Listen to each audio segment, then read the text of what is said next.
Podcasting from the Star Group, home of the iconic dressable lions. This is Beyond the Known, the podcast that takes you a step beyond what you know about business. I'm your host, Paul M. Newberger, president of the Star Group. On today's episode of Beyond the Known, our guest is Jim McCabe, founder of Milwaukee Brewing Company. Jim, welcome to the program today. Thanks for having me. Absolutely. Well, to get us going, I know that you were inspired by Milwaukee's brewing history as well as the craft beer scene on the West Coast. You've talked openly about the education the average beer drinker in Milwaukee has gone through, like asking, quote, for beer in a frosted glass. How did MKE Brewing and other craft breweries like Lakefront change the beer culture here in Milwaukee? Well, it changed dramatically. I mean, I think what I fell in love with was, as an engineer, I was a Marquette guy in the 80s, and we had this tremendous community pride around our industrial brewing base, and that goes back to the time before the city was even officially a city. So it was a very cool history with the European immigrants and the technology that came over, the climate we had, everything that made this the perfect place to brew beer, and then the demand for it as the U.S. economy grew to see breweries from Milwaukee feeding, supplying beer to the world, basically. So it was a very cool historical context. But then, what some people still aren't aware of is home brewing became legal. It was actually illegal up until Jimmy Carter's administration, and he's the guy that made home brewing legal. So a bunch of guys who were in the service and drank great beer over in Germany or traveled started to experiment at home with very limited resources, and one of those guys would be Randy Sprecher, and he spent some time in the service and came back and wanted to make these great legacy beers the way they tasted over in Europe, which was quite a bit different than what the U.S. industrial beer scene had become. So you can credit really Randy Sprecher and then the Klisch brothers in the 80s for really kicking it off and saying this is something different. And I can admit that I only now know it's illegal, but I used to ship that stuff to my friends all over the place and say, look at what these guys in Milwaukee are doing, because I thought it was great. It takes this historical reference and turns it into something that's actually delicious and different. So I was digging it. Well, based on what you just said there, I think I speak on behalf of all of our listeners at Beyond the Known when I say thank you, Jimmy Carter. For that. Yes, sir, for that piece. One of the things when you talk about the beer scene, especially in Milwaukee, we historically have thought of big brands, Miller, Pabst, and with this diversity and with the change in beer culture, those big brands aren't as predominant maybe as they used to be. There's more diversity, there's more choice now. Some individuals might say, hey, I miss the days where it was all Miller and Pabst. Now there's more diversity, now there's more change. Why is that a good thing, do you think? Well, I think that's just life as an American in general is we want more and we want it now. And I think that people that say, boy, it was better when there were 4 different beer brands and they were all pretty similar, and they were competing over the next category of something similar like light beer, dry beer, all these different versions of what was, genuine draft was a concept that they copied from each other. And those kinds of things get pretty monolithic. And so when craft beer came along, I mean, just like other consumer products, and you can think of it in beverages or food or anything else, because it became legal, we all were exposed to more flavor, and naturally we want more of it, and we want it now. So that's the American way. And so it exploded once people got a chance to try it, not without its hiccups, but it definitely, from the 80s on, it's been a great story. Now you also said not as dominant as they were. They're, the big breweries are still over 80% of the market. They still have the name above their famous empty football stadiums, but they're still the ones that you see as the dominant marketing force and volume in the beer industry. But just like any other consumer goods category, the craft categories and import categories have a decent, significant role now. I think it's the understatement of all understatements that Milwaukee has a very rich brewing history. I think it's well documented, and a lot of people are very familiar with that. How would you say that our brewing history helps our brand image in that regard? That's a great question, because that's an assumption in the question itself, because there was a time when we were first opened the ale house in the late 90s that the city actually had an active effort to brand themselves away from beer and brats, and was trying, all kinds of things to put an image on the city that was something different. And in fact, when people would come to visit the city, I mean, that was part of the tourism culture and part of something that was unique. And frankly, when you travel, we've all experienced it. Oh, Milwaukee, you guys must like beer. So, I mean, our name definitely is associated with beer, and for good reason, because if you look at that, the World War II, Schlitz ads that, they're supplying beer to the world. I mean, we really were, and for the right reasons, frankly, for volume reasons and quality reasons, known for beer. So you started the Milwaukee Ale House in 1997 as a brew pub, and in 2007 you opened up Milwaukee Brewing Company, which for those listeners who don't know is located in Walker's Point. You're now located on 9th Street, just a few blocks away from the Pfizer Forum in a much bigger venue. Can you describe the process of scaling the business over these 23 years? Yeah, I mean, I guess if you read the original business plan from 1996, it really was one, the reason you write a business plan is it's a proof of concept. They should probably be throwing away 2 out of the 3 business plans you write, because just because George Carlin said, don't give up on ideas because they're bad, that's not necessarily good in business. So if it's a bad idea and it doesn't work on paper, it's not going to work in reality. So the business plan it was a 3-year process for me, because I wanted to pull on boots and be like the Sprecher scene and, make beer and fill trucks. But the market wasn't ready for that. The market needed the Milwaukee Ale House, where people could come in and 1 glass at a time, understand what craft beer was all about. So the business plan actually created that awareness of what the market was and the opportunity to do it, how big to make it, and what you don't necessarily predict, but the business plan still reads well. But I would have never expected it took 10 years to open the packaging brewery and then another 10 to grow that. But that's how the organic nature of business growth happens. But, it was deliberate, and it had its, there were benchmarks where we knew we wanted to get to before we did the next thing. And those things still read from that 20-year-old business plan pretty well. So you mentioned this process, multi-year process. Could you walk us through some of the wins, losses, and or growing pains that you went through during that period of time? Prior to opening the ale house or anywhere along the way? I'd say anywhere along the way would be fine. Yeah, I mean, the 3-year process of the business plan was, I was planning, it was a dream thing. I'd seen the opportunity, fell in love with the industry, got to be educated myself with it, learn more about it, travel a lot, figured it out, wrote the business plan, try to find locations, that whole process, and then, of course, finance it. If, you're quitting your day job to do it, you have to get partners. And so that whole process was deliberate and lengthy, and then there was, of course, 6 months to build the place. So that was kind of chunking right along like you'd expect it to. But, the 10 years to get to a packaging plant, that's the dynamics of the market. Craft beer seems like this darling industry that always was on the upswing. But in the early 2000s, there was actually a period that the ale house kind of validated this packaged beer out in the marketplace really had no shelf space. So it was having a period of stuck in the corner, not really good visibility. The big guys were pushing it into the corner, and also quality. There was some real, not the greatest craft beer out there. So it actually dipped a little bit in the early 2000s. So that was not the time to jump on the packaging brewery plan at that moment. So, 2007 is about when things were clicking right in our business model and the marketplace, where it made sense to start distributing beer outside of the ale house. And I think you could probably speak to this with your business background, your entrepreneur background. It's certainly one thing to have success. It's another thing to maintain success. And obviously your organization has certainly had your fair share of success. What are some of your plans to continue to grow the business at this point? Well, it's interesting because, we are in a fun category that everybody assumes, just craft beer. It's just keep making more beer and more people will drink it. But it is highly competitive, and the larger players in the industry have moved into the space, very actively and it kind of sometimes by acquisition, buying some of the brands that everybody knows about, and also by putting out some decent craft beer themselves.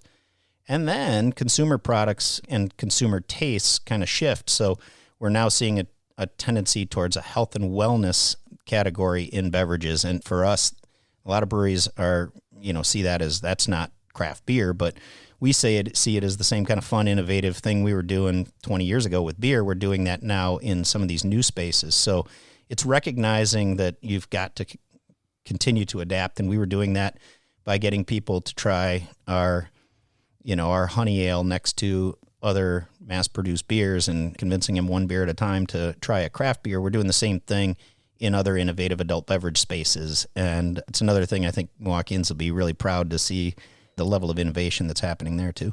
When you look back at your career, Jim, at this point, and something tells me you're just getting going, what would you say is your most proud accomplishment?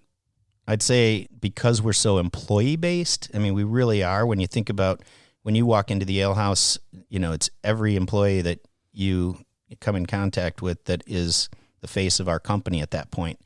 It's when some of the employees that have been working for us for a couple of years get their first house, or we help them with some major move in their life, and they end up being with us for a long time, and that kind of career growth, and they become part of the Milwaukee community, which we try to be part of the Milwaukee community. So it's really, there's nothing else in business that's, I think, in a people-oriented business that's better than seeing the growth of your people.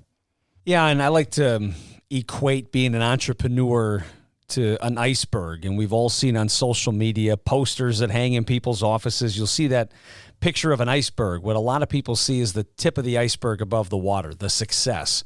What they don't see is the entire ice flotilla or whatever underneath the water, the hard work, the late nights, the stress, the sacrifice, the risk that you've taken to get to that success. So as an entrepreneur, obviously you're no stranger to resiliency, overcoming obstacles, etc.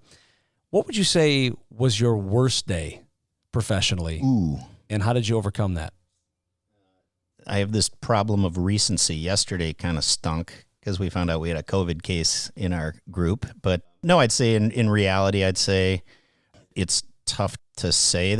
Nothing has been so catastrophic as to call it the worst day ever. There's been stressful days. There's been days where you said, oh my God, how's next week going to work? How's payroll going to work? Those kinds of things. But all in all, we've been very fortunate and in the life and health of our employees and everything else. So, you can get over all those other things, but bad days are bad days. They are what they are. So as far as challenges go, I'd say, in the last couple of years, and even in this, again, the factor of recency is this COVID thing is a wild thing that you could never, when you talk about the iceberg metaphor is, I always say I'm missing that risk gene. I'd just still be open throttle, assuming somehow I'm going to get, in the gap between the big chunks.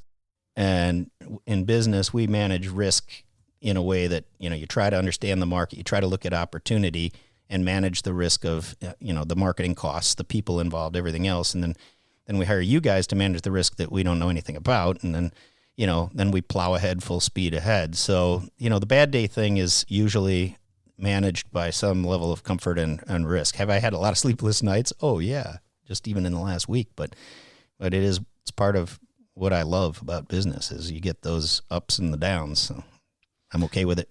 Now, you've gone through some shifts and changes throughout the course of your career. In fact, some people might not know this, but you, Jim, began your career as an environmental engineer.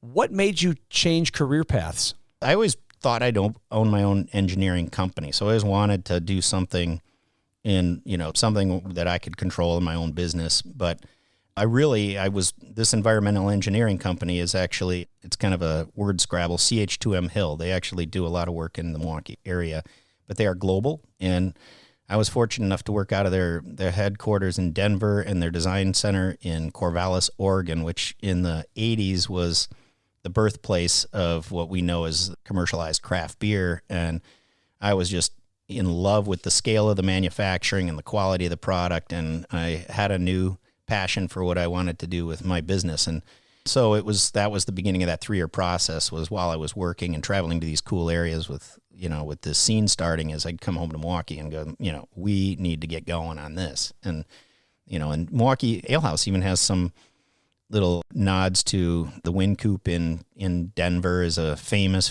brew pub. And there's, the timber structure. We were looking for something similar to that. So, we could build a beer business in a big space. So how do you use the knowledge that you acquired as an environmental engineer in your current capacity? Oh man, I used to love that commercial series for the Holiday Inn Express. Is where the guy's doing surgery on somebody, and he's not a surgeon, but he stayed in a Holiday Inn Express. I mean, there is something to that with engineers. We think we can figure anything out. I mean, you guys probably have a lot of customers that are engineer owned, and they tend to, overcommit, overachieve. That's kind of what, there's only certain things like structural engineering I won't try to tackle. And so when I fell in love with the business, I started scaling up my homebrew setup to something that was pretty outrageous and taught me a lot about the microbiology side of the business. And there's a lot to read, and got hooked up with some people that were knowledgeable in the field, hung around a lot at Sprecher and Lakefront back in those days. In fact, there weren't homebrew supply stores, so you'd talk your friendly neighborhood brewery into selling you some supplies, and that's how that worked. So it was just a path of self-education and then working with some really knowledgeable people. One of the things about Milwaukee is we've got resources for making beer. Not only is it an agricultural product, so we've got all that. We have water, the best water in the world, which is part of why all the breweries that have been here over the years. But we also have human resources in brewing that you wouldn't believe. Some of the smartest minds in brewing are right here, and that's been a tremendous benefit to my knowledge and our business overall. So we talk about your background with environmental related matters, your interest in that field, your passion in that field. What are you currently doing at the brewery from a sustainability standpoint? Well, that's been a core part of our ethos as soon as we started the business, and especially as we moved in 2007 into manufacturing. So, everything from being the first brewery to put craft beer in a can, that was a big deal because there wasn't a market for it back then, but it's such a better package for beer, but tremendously more sustainable package because of its recyclability and the recycle rate of it versus glass and the weight of it and all those things that factor into an environmental footprint. But then from an engineering standpoint, everything, even if you've been to Second Street Brewery, it's nothing like our current brewery. Our old brewery looked a little rough, but it had in its bones a lot of energy recovery capability, and a lot of that stuff carries into our new brewery too as well, and then some. But energy recovery, so we're doing a lot of heating and cooling. So every time you do that, you could either waste that energy, like you see a plume coming out of the top of a factory, or you could recover that energy and use it for one of those offsetting needs. So that's one of the big, without getting too wonky, one of the big things we do is try to capture energy in both the up and the down swings. And then tours are a big part of it, is educating people on both, how important Lake Michigan is and how we should value that resource, and, some of the things that everybody could be doing in their daily lives. We have something called Crate Club where you can we're saving thousands of pounds of packaging materials by letting people come in and build their own cases in a plastic crate that they reuse. And then they bring that back and come in once a month and build your own and save packaging. So it's just everybody's little way to participate. And so it's a combination of these real industrial solutions and then also kind of education. Where does your passion for brewing come from? Were you exposed to this at a certain time? Did somebody in your life have a passion for this as well? I love listening to you talk about this because I can hear the passion in your voice. Where did that start? Where did that come from? I think, I was of the fortunate age group where when I came to Marquette as a freshman, drinking age was 18. So I headed right for the brewery tours. And back then, I had an appreciation for the scale and the things that were happening. I loved the Pabst Brewery Tour. It just really had a great vibe to it. That was like, we called it the Marquette Happy Hour. And it was fantastic. And not only learning a lot, but having this tremendous respect and people I met. Marquette was a little more of a commuter college back in 82. And a lot of the people that I was classmates with taught me about Milwaukee, and their parents had a tapper on the fridge in the garage. And, it was part of culture here in a way that I really appreciated it. And of course, like the product. And then as I got into the full flavored aspects of craft brewing and what was happening there and the culture around craft brewing, I was hooked. So it's been, and the same thing's happening like in this new era of the non-traditional beer products where we're getting into these seltzers and things that are brewed the same, in the same systems and processes, but they're naturally gluten-free and all this stuff. It has, you can get just as hooked on the process and the innovation side of that as you can with the idea of trying to get a hold of, 1,000 pounds of the cool new hop. So it works. I think the thing that excites me is that, is putting your passion into trying to get one of these products out into the market as quickly as possible in a timely way, but also best to market, and having people, when I walk in here and have you guys say, boy, I just love that new Tierra Buena. It's awesome. So that's what triggers it, really. How was that for a plug? Very nice. Thanks. Very nice. So when you guys set up shop in the 90s, at the time, it was an interesting selection you made, choosing the Third Ward as the location for your organization. Can you talk to us a little bit about why you made that decision? Yeah, sure. I mean, I think a lot of people listening may not realize this, but the Third Ward wasn't hot happening place it is now. There was no Riverwalk and there was no public market. But one thing that was interesting was they had a plan. So I had 5 locations. I wanted to be on the river because water was a big deal. I wanted the water activation, and the river was just starting to, it had been cleaned up quite a bit. The Riverwalk plan was starting to formulate. So looked all the way from where, all the way up McKinley area. I mean, there was properties up and down. The property that Rock Bottom is in now was on the list.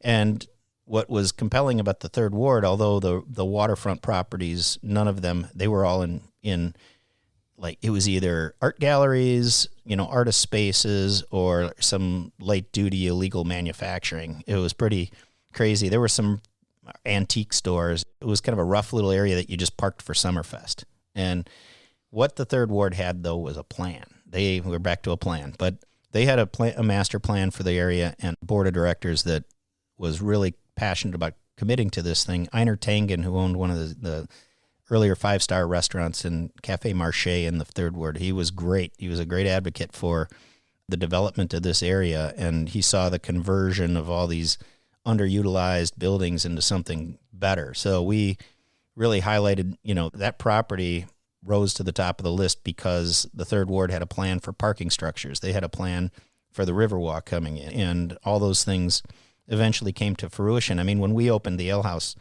you could park for free anywhere you wanted down there, and if you were willing to walk a block.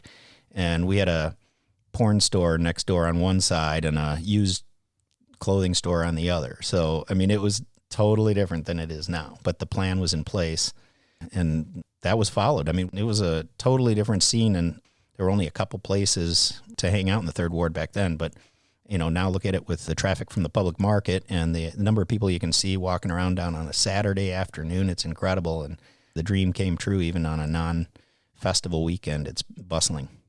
So we pay attention to things rather closely here at the Star Group based on what we watch, what we read, what we listen to. And I got to tell you, we've been seeing some press releases on SUP. So if you don't mind me asking, what's up? What's up? Did you see what I did there? Yeah, I do. Do you like that? Good. That was a good lead-in. You can turn your baseball cap around backwards.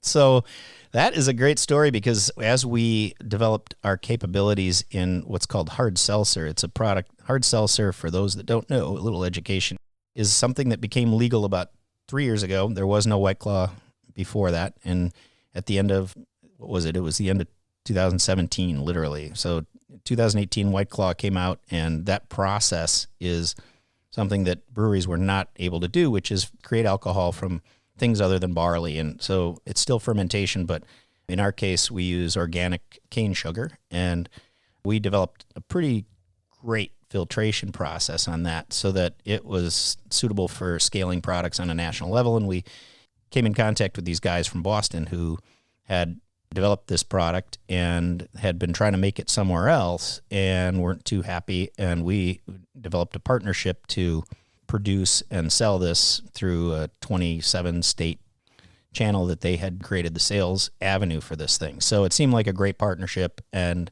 the product was really well received. It was the first widely distributed organic seltzer in the U.S. at the time, last year, all of last year.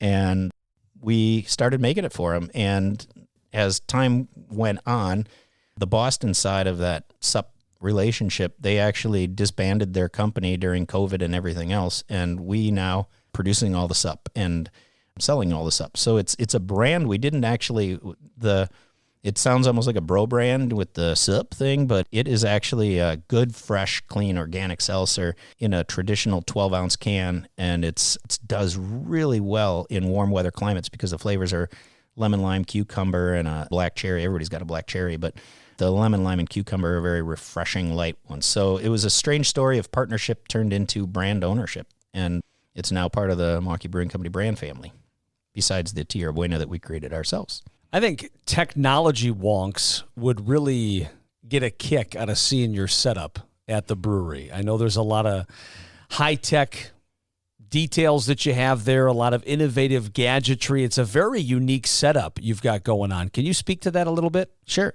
The background I had when, I was an environmental engineer is I specialized in control systems. So I've always had a relationship with our big neighbor in Walker's Point, Rockwell Automation. I used to do a lot of integration work with their products in my former life, and we maintained a relationship with them. We did some things at 2nd Street, but 2nd Street was pretty limited. When we had the opportunity to do this showpiece brewery, we partnered with Rockwell and basically developed a platform for that they can use in all other breweries of our size, which was very unique because automation, if you come to the brewery tour, you'll get to really get literally hands-on to this system. I mean, it's touch screens, and you can call up recipes and create a batch of beer, clean a tank, monitor the progress. There's a tremendous amount of data. But the key part of it is it's not taking the craft out of craft brewing. This is not just push-button brewing. I could just teach you to do it. You could still screw it up royally. It's what it really is doing. If you brewed at 2nd Street, you spent a lot of your time worrying about that pump turning on and off at the right time, worrying about the temperature of something and opening and closing a valve. And the Rockwell automation system takes over those mundane tasks and allows the brewer to focus on the art of brewing or the art of making a seltzer and the flavors that are involved. So it's really an amazing thing from the quality standpoint. And then from our regulatory standpoint and everything else, there's a waterfall of data we're getting off of this system at all times on every piece of equipment, and that aggregate data allows us to not only maintain quality from tip to tail and after it gets into your hands out in the marketplace, but also preventive maintenance and energy usage. We're going through an energy audit right now to try to maximize energy efficiency on a motor-by-motor basis. And that's what this kind of, when you talk about technology-driven industrial facility, I mean, we should be just as proud of Rockwell being in town as all the breweries, because they are the world leader in this robust industrial automation, and it's impressive stuff, and they're fun. It's a blast for a geek like me to work with them. Well, Jim, I got to say, all this talking is making me quite thirsty, so I think I'm going to have to, you're speaking my language, I think we're going to have to rectify this situation. So I was very much looking forward to this conversation. Beer and brewing, there's just so much to it. It's very fascinating. Your passion is highly infectious. Thank you for all the good work that you're doing. Thank you for impacting the local economy.